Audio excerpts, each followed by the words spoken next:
If there's one thing I've learned over the past couple days, some of the benefits of certain platforms and why people tend to engage on them.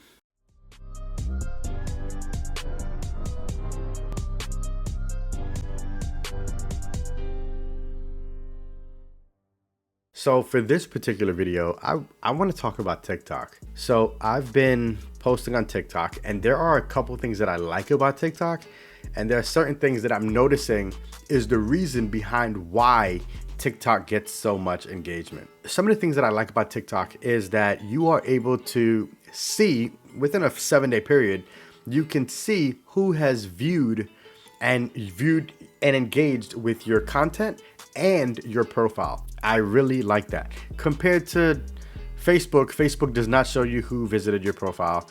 Instagram does not show you who you visited your profile.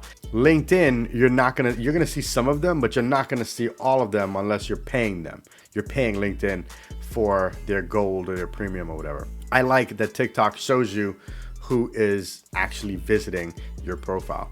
That gives you some insight into like who to kind of like engage with. I think that's a good thing. Another thing that I like about TikTok is that the way that you're engaging with the app, a lot of it is geared around like how you would or what you would want to view from a visual or video standpoint. So I like that, like it has mechanisms in there to direct people to view other things that you've created. So I like that. One of the things that I noticed TikTok does, and I think it's one of the reasons why a lot of people tend to gravitate towards TikTok, is because TikTok has a ton, I would say more than usual. It has a ton of bait content. So on TikTok, you are going to see a lot of content where people are creating it in a way for them to have a part 1, part 2, part 3, part 4, part 5. They're not putting all of the content in a video. They're doing it so that you search for the next iteration of that video. While I think that that's tactical, it's just not practical.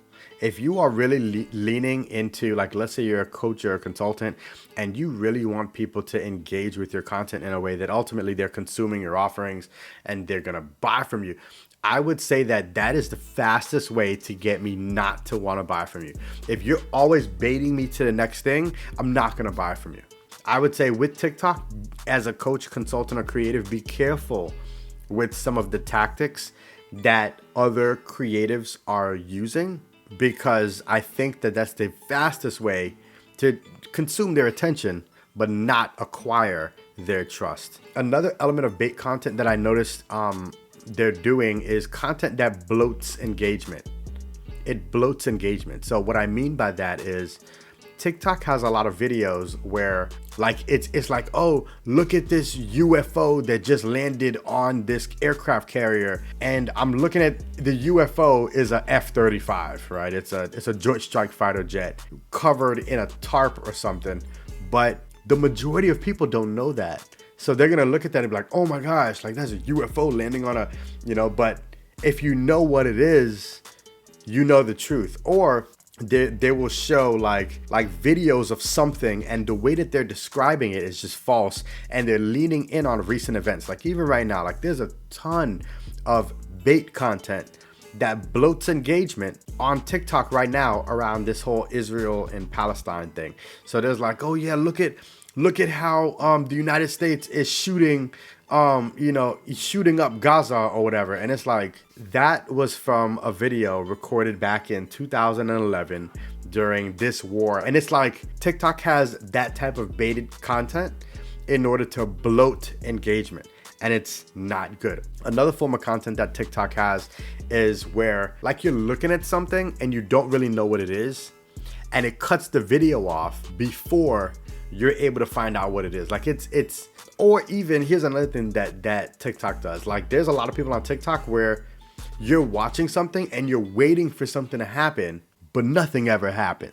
So I bring all of these points up because these are things that, like, while I'm enjoying this process of just getting in front of the camera and recording content and putting stuff out there. I'm enjoying this, but at the same time, I'm learning and I'm absorbing what content medium is going to provide the best benefit to my audience and also to my own business. So as I'm learning, I'm also providing you with feedback as well. I know that there are a ton of entrepreneurs who, I mean, dang, like there's so many entrepreneurs that love the vanity metrics. You love to be able to say that you got, 50,000 followers. You love the ability to say that you got, 5 million people to see a video. You love that. There's plenty of people that love that. The reality is I'm getting phone calls and emails and messages on a weekly basis from people on TikTok and other platforms. They have 80, 90, 100,000 followers, but they can't pay their rent this month, right? So again, make sure whatever platform you choose, it's aligned with your business objectives.